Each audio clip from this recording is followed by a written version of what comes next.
Deciding to buy a home can be overwhelming. It's not just about just finding the right house and things like that. You also have to deal with the mortgage, which means you're learning new terms and strategies and making decisions that can impact you for years financially. The pressure is on. So I wanted to share with you 5 things to pay attention to when you're getting a mortgage. I'm Rebecca, the Mortgage Mentor, and I'm here to share information to help you make confident choices in real estate. First thing you'll want to do is understand your budget.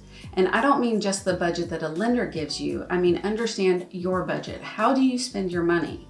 What mortgage payment are you comfortable with monthly?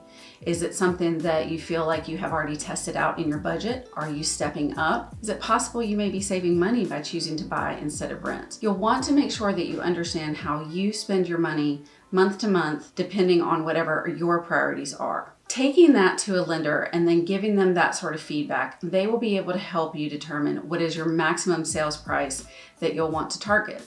It very well may be that you can qualify for much more than you would actually want to spend. Because we don't pay a mortgage off in one lump sum, you pay it monthly. You want to make sure that you're not paying as close attention to the price as you are the payment. Ultimately, when you're working with a lender and getting pre-approved, we're not necessarily pre-approving you for a sales price, we're pre-approving you for a payment. And that can be impacted by things like property taxes, insurance, HOA dues. The second step that you'll want to take is, yes, get pre-approved.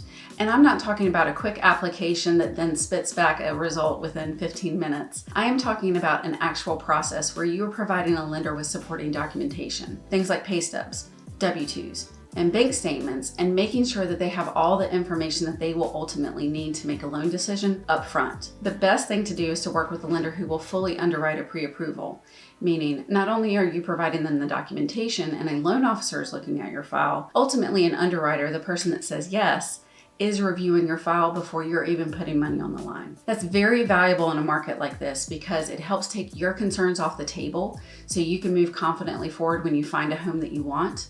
It may help you close faster.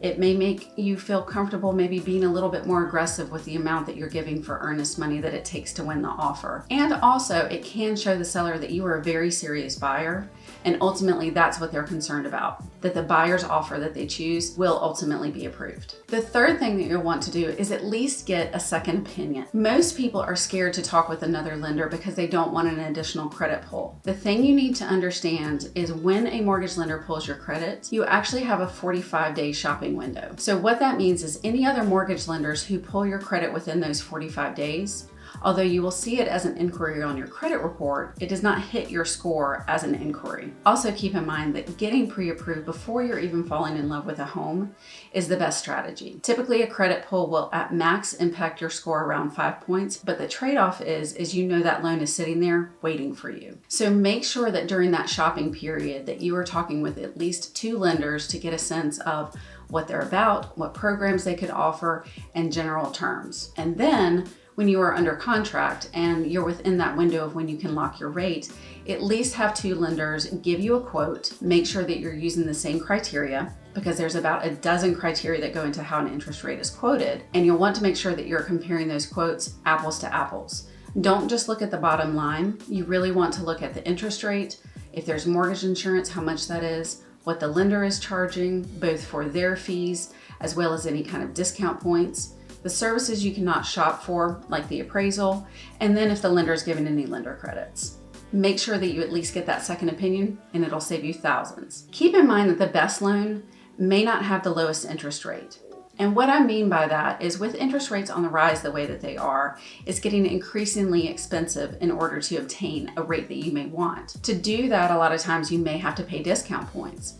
Discount points aren't a problem, but you just need to understand what you're actually getting for those savings. The way to do that is to look at what is called a par rate, meaning you're not getting a lender credit, but you're also not having to pay for it, and compare that to maybe a lower rate that has higher discount points or higher closing costs associated. Take whatever that payment difference is and whatever that cost difference is for the discount points, divide the discount points by the monthly savings, and that will tell you how many months it takes to recoup those upfront costs. If it's going to take something like 5 or 6 years, the average homeowner only keeps a mortgage around 4.5 years. So it may not be worth it to front load those costs if your savings is only going to be $20, $40, or maybe $50 a month. It's a personal decision, but it's something to be aware of. Lastly, you'll want to make sure that you check reviews. Choosing your best mortgage also means choosing the best person to work with. And that may not mean that it has the lowest interest rate or the lowest costs, but you do want to work with a lender, both the individual loan officer and the company,